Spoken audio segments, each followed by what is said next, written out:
Baik, sebelum kami menjelaskan materi terkait keterbagian, kami akan mengucapkan Pangandaja 5 terlebih dahulu. Om Swastiastu. Assalamualaikum warahmatullahi wabarakatuh. Salam sejahtera untuk kita semua. Shalom Om Namo Buddhaya, salam harmoni. Baik, di sini kami dari kelompok 2 akan memaparkan materi terkait keterbagian. Nah, namun sebelum itu, izinkan kami untuk memperkenalkan anggota kelompok kami terlebih dahulu. Next. Baik, untuk Gabriela, saya persilakan untuk memperkenalkan diri terlebih dahulu. Baik, perkenalkan nama saya Gavrila Tamariska dengan NIM 2213011048 dari kelas 2B. Dan saya sendiri, Nilo Selita Endalyani Kubayan, dengan NIM 22130111083 dari kelas 2B. Lalu selanjutnya ada Fajar, dipersilakan. Baik, perkenalkan saya Kadek Wajah Satria dengan NIM 2213011085 dari kelas 2D.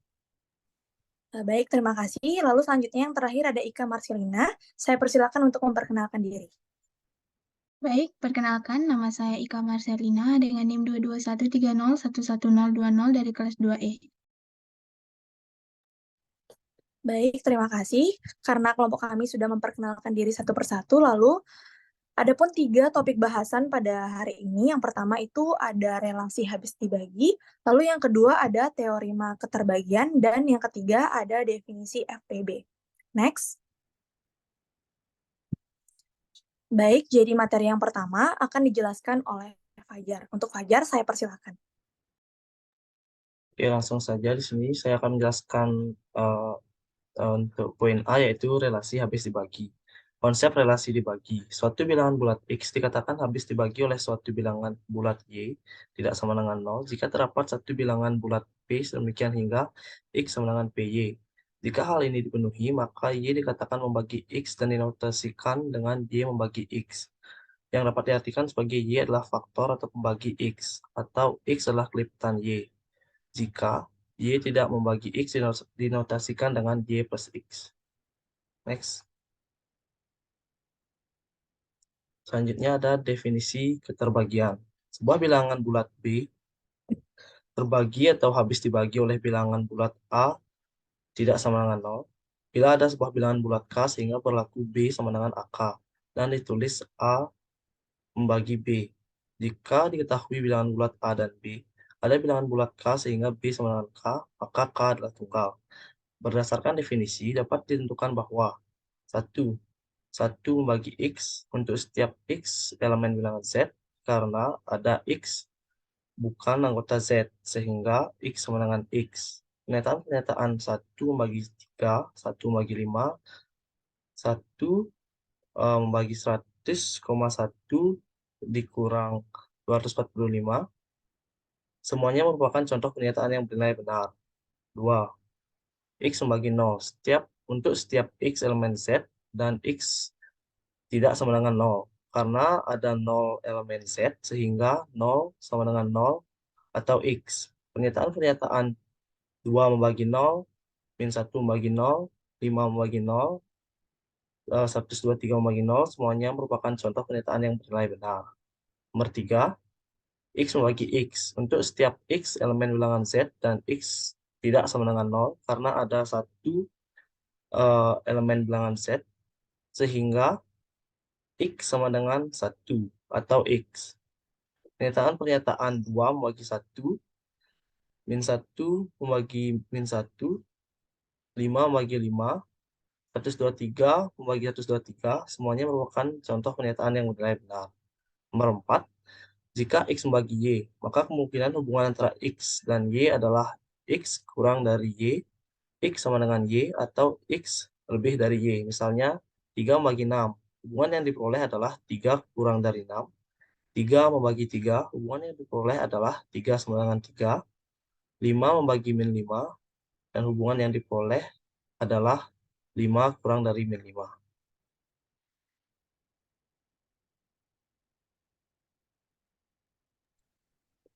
Baik, di sini saya akan menjelaskan tentang dalil-dalil ciri habis dibagi. Nah, dalil yang pertama, jika A dan B masing-masing habis dibagi P, maka A tambah B dan A kurang B itu habis dibagi P. Dalil 1. Nah, diketahui A habis dibagi P, B habis dibagi P. Nah, buktikan A tambah B habis dibagi P dan A kurang B itu habis dibagi P. Buktinya yang pertama, A habis dibagi P. Berarti A sama dengan A dikali P. B habis dibagi P berarti B sama dengan M, kita misalkan M dikali P. Maka A ditambah B sama dengan K kali P ditambah M dikali P. Sama dengan dalam kurung K tambah M kurung tutup dikali P. Jadi A tambah B itu habis dibagi dengan P. A min B atau A dikurang B sama dengan A dikali P. Kurang M dikali P sama dengan K kurang M kali P. Jadi A dikurang B itu habis juga dibagi dengan P. Lalu dalil yang kedua. Jika A habis dibagi B, tetapi B tidak dibagi habis dengan P, maka A ditambah B dan A dikurang B itu tidak habis dibagi P. Buktikan. Yang pertama, mengingat kita harus membuktikan terdapat dua kemungkinan, yaitu yang pertama, A ditambah B itu habis dibagi P atau A ditambah B itu tidak habis dibagi P. Andaikan A ditambah B habis dibagi P, nah diketahui bahwa A habis dibagi P. Maka menurut dalil 1, A ditambah B ditambah min A itu habis dibagi P. Jadi, B habis dibagi P. Hal ini bertentangan juga dengan yang diketahui, sehingga perandaian di atas itu salah. Maka A ditambah B itu tidak habis dibagi P. Next. Lalu dalil yang ketiga. Nah, apabila A ini habis dibagi dengan B dan B habis dibagi dengan C, maka A habis dibagi dengan C. Contoh, diketahui A habis dibagi B dan B habis dibagi C. Buktikan A habis dibagi C. Nah, cara membuktikannya, A habis dibagi B berarti A sama dengan K kali B. B habis dibagi C berarti sama dengan B sama dengan M dikali C. Jadi, A sama dengan K kali M kali C. A habis dibagi P, dan B tidak habis dibagi P. A ditambah B itu tidak habis dibagi P, A min B tidak habis dibagi P, sama dengan K kali M kali C. Nah, catatannya di sini perlu diingat, 0 itu habis dibagi oleh setiap bilangan asli. Next. Baik, di sini juga saya akan menjelaskan mengenai ciri habis dibagi. Ciri-ciri bilangan yang habis dibagi dengan 1. Nah, tentu saja semua bilangan itu habis dibagi 1. Seperti 3 dibagi 1 itu sama dengan 3 bilangan itu sendiri. Lalu yang kedua, ciri-ciri bilangan habis dibagi 2.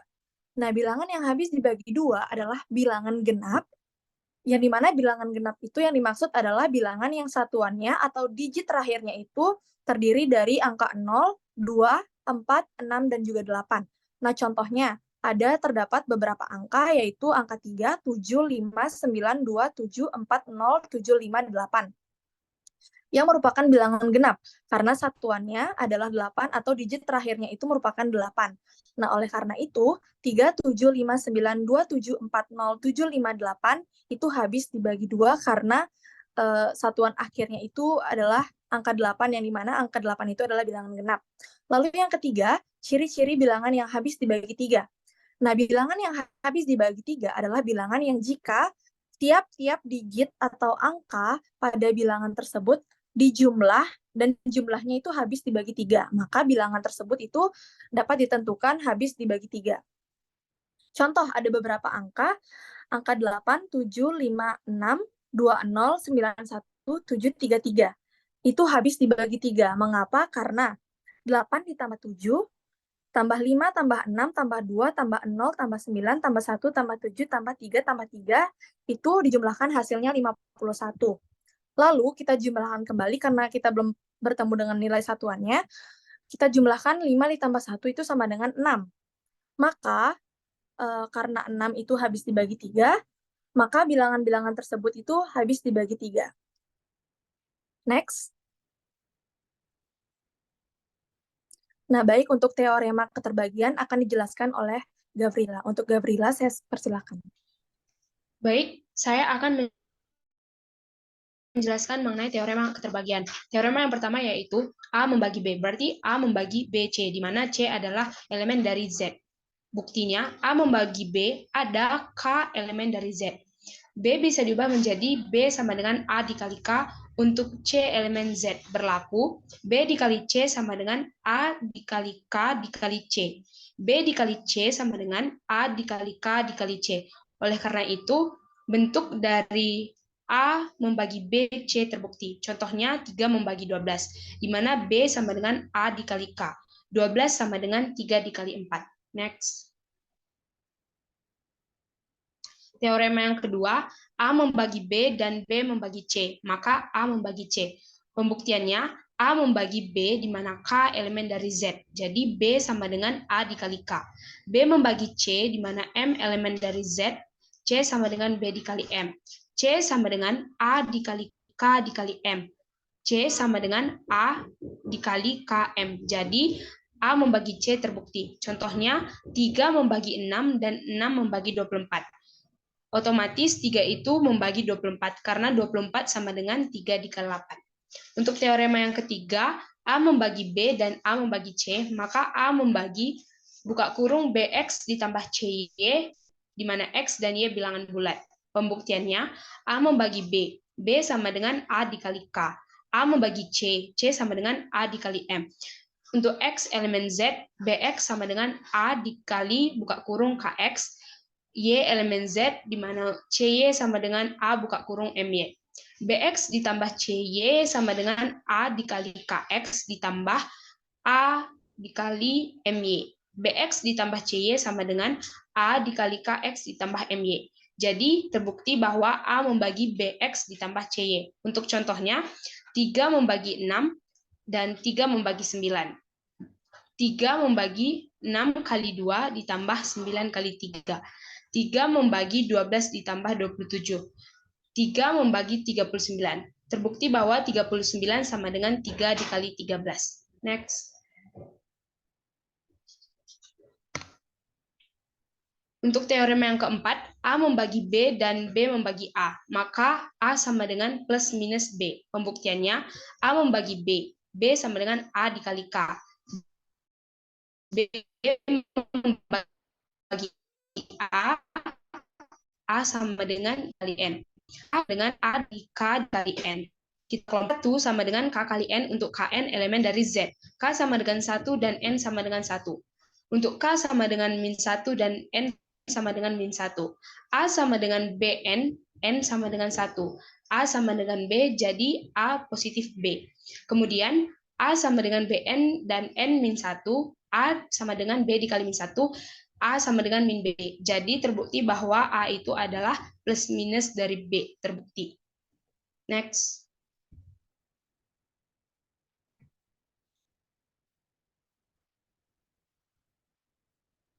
Untuk teorema yang kelima, A membagi B di mana M tidak sama dengan 0. Maka MA membagi MB. Pembuktiannya, A membagi B. B sama dengan A kali K. M tidak sama dengan 0. Berlaku, MB sama dengan M dikali A dikali K. MB sama dengan M dikali A dikali buka kurung K. MA membagi MB. Terbukti. Untuk contohnya, 3 membagi 6, M sama dengan 4. 12 membagi 24. 24 sama dengan 12 dikali 2. Untuk teorema selanjutnya akan dijelaskan oleh rekan saya.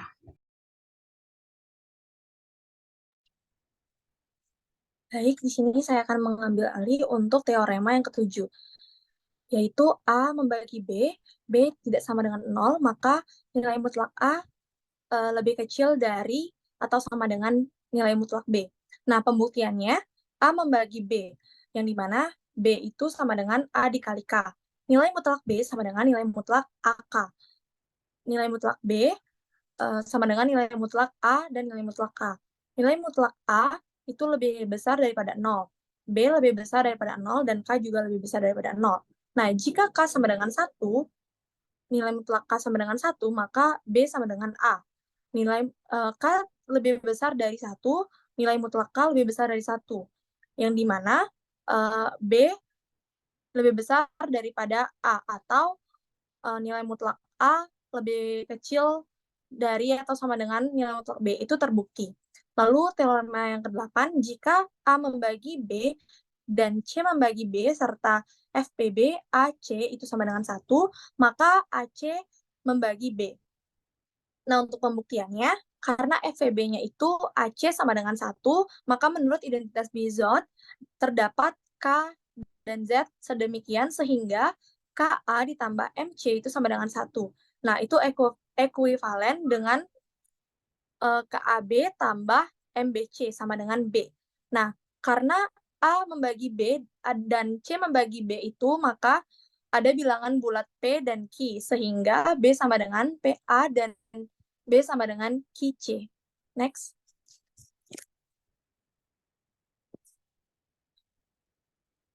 Nah, maka bisa disubstitusikan, itu bisa menghasilkan KAB tambah MBC sama dengan B, yang dimana KA, KC, QC tambah MPAC sama dengan B, kaki AC ditambah MPAC sama dengan B, dalam kurung kaki plus MP, kurung tutup, dan dalam kurung AC kurung tutup sama dengan B, kaki dan MP itu merupakan bilangan bulat, sehingga menurut definisi keterbagian, kita bisa menyimpulkan hal tersebut bahwa AC itu membagi B terbukti. Nah, definisinya, A membagi B dibaca A membagi B, atau B habis dibagi dengan A. A tidak sama dengan 0 jika dan hanya jika ada suatu bilangan bulat K, sehingga B sama dengan KA. Nah, jika A tidak membagi atau habis dibagi dengan B, maka ditulis K disebut sebagai hasil bagi atau quotient. Dari B oleh AK adalah faktor dari B yang menjadi komplement atau yang disebut dengan sekawan dari AA dan K, yaitu adalah pembagi-pembagi sekawan. Next. Baik, untuk definisi faktor persekutuan terbesar akan dijelaskan oleh rekan saya. Baik, di sini saya akan menjelaskan mengenai definisi faktor persekutuan terbesar atau definisi dari FPB. Definisi yang pertama yaitu definisi 2.1. Sebuah bilangan bulat B dikatakan habis dibagi oleh suatu bilangan bulat A tidak sama dengan 0 yang dinotasikan dengan A membagi B. Jika terdapat suatu bilangan bulat C sehingga B sama dengan AC, kita menuliskan A tidak habis membagi B untuk menyatakan bahwa B tidak bisa dibagi habis oleh A. Di samping itu, terdapat istilah lain untuk menyatakan hubungan keterbagian A membagi B. Kita dapat menyatakan bahwa A adalah pembagi B, atau A merupakan faktor dari B, ataupun B merupakan kelipatan dari A. Contoh dari definisi 2.1 itu, semua faktor bulat positif dari 40 yaitu 1, 2, 4, 5, 8, 10, 40. Kemudian semua faktor bulat positif dari 50 yaitu 1, 2, 5, 10, 25, dan 50. Maka dapat dikatakan faktor-faktor persekutuan dari 40 dan 50 adalah 1, 2, 5, dan 10. Selanjutnya definisi 2.2, di mana jika A dan B adalah bilangan-bilangan bulat. Bilangan bulat D disebut faktor persekutuan dari A dan B apabila D membagi A dan D membagi B. Karena 1 adalah pembagi atau faktor dari setiap bilangan bulat, maka 1 selalu merupakan faktor persekutuan dari sembarang bilangan-bilangan bulat A dan B. Jadi, himpunan faktor persekutuan dari bilangan-bilangan bulat A dan B tidak pernah kosong. Selanjutnya, definisi yang terakhir yaitu definisi 2.3, di mana jika A dan B bilangan-bilangan bulat yang sekurang-kurangnya 1 di antara tidak sama dengan 0. Faktor persekutuan terbesar atau FPB dari A dan B ditulis A, B. Adalah suatu bilangan bulat positif D yang memenuhi D membagi A dan D membagi B. Kemudian, jika E membagi A dan E membagi B, maka E lebih kecil sama dengan D. Faktor persekutuan terbesar dari A, B didefinisikan untuk setiap pasangan bilangan bulat A, B, kecuali A sama dengan 0 dan B sama dengan 0, dan ditetapkan A, B lebih besar sama dengan 1. Contoh dari definisi 2.3, seluruh faktor bulat positif dari 16 yaitu 1, 2, 4, 8, dan 16. Kemudian, seluruh faktor bulat positif dari 28 yaitu 1, 2, 4, 7, dan 28. Sehingga diperoleh faktor-faktor persekutuan yang bernilai positif dari 16 dan 28 adalah 1, 2, dan 4. Karena 4 merupakan bilangan bulat terbesar dari bilangan-bilangan tersebut, maka didapatkan 16,28 itu sama dengan 4. Baik, sekian materi yang bisa saya sampaikan. Saya kembalikan kepada moderator. Baik, terima kasih. Jadi saya izin untuk mengambil alih. Sekian presentasi dari kelompok kami. Mungkin jika terdapat kesalahan kata, saya ucapkan mohon maaf. Saya perwakilan dari kelompok 2. Hidup kesepian tanpa kekasih, cukup sekian dan terima kasih. Saya tutup dengan Parama Santi. Om Santi, Santi, Santi, Om. Wassalamualaikum warahmatullahi wabarakatuh. Shalom, Om Namo Buddhaya, salam sejahtera untuk kita semua. Salam harmoni.